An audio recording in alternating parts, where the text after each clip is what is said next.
All right, thanks, Antonio. Now, it would not be a complete pregame unless we got out into the community and showed you some of the most iconic places.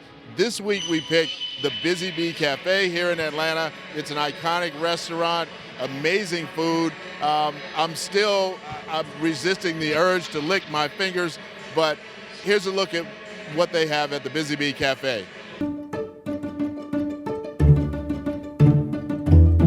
1947 by Lucy Jackson. She was a self-taught cook from Carrollton, but she had a desire to own her own business. The only business started during segregation that still exists in its original location and still thrives and still receives worldwide notoriety for its food. They were late getting lunch ready one day, and they had a regular customer named Sonny. And Sonny says, "You all are busy as bees in there." And he said, Miss Lucy held her head up and said, "That's it, that's what I'm gonna call it, Busy Bee." My father purchased this restaurant in 1981.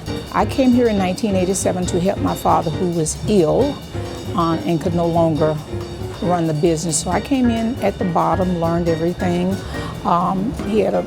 They had an exceptional crew here. They pretty much laid the foundation for me, taught me everything about Southern cooking, the food, the seasons the vegetable goes through, and the consistency of serving a product like this, and that was the most important thing, the consistency of it.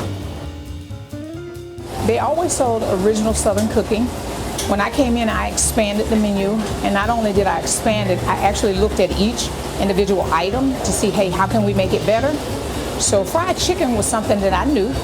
The crispiness of a cast iron skillet and the moist and juiciness of chicken being covered when it's fried. So we expanded our menu, and our fried chicken lives up to what we say is authentic Southern cooking.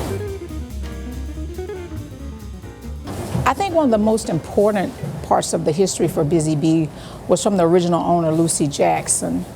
According to her son, there was a missionary that came up on the street, did not have any money, and wanted something to eat. So Miss Lucy sat down, ate with him, and once he got up and got ready to leave, he told her this place would always be busy, and this place would always be blessed.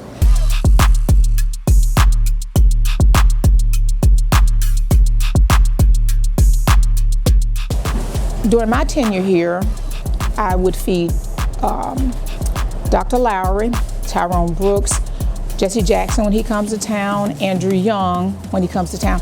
It's amazing. You get to meet people that I thought I probably would never ever meet unless I worked here. So I've had the pleasure of meeting a lot of politicians, a lot of rappers, doctors, lawyers. This is historic, so if you hadn't been to Busy Bee, you would want to come here. According to Miss May, Dr. Martin Luther King would eat here, and he would eat fried chicken. But the civil rights leaders, until their deaths, still continue to come.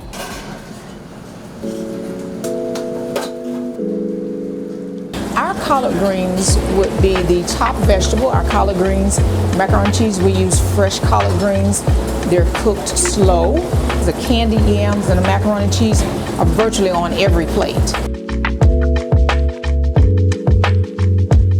The first waitress that was here when I first came in 1981 was Miss Julia May Wardlaw. She worked for the original owner. She would have been, if Miss Lucy was the heart and the kitchen was the heart of Busy Bee, Miss May was his soul. She was known all over Atlanta for May at the Busy Bee.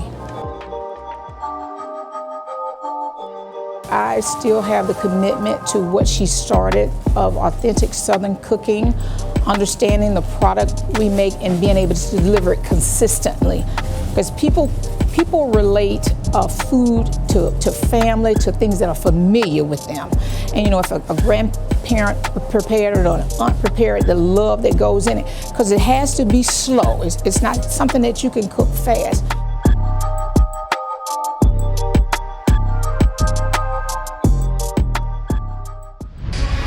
Well, that wraps up the Carolina Pro Football Report here on ADSN.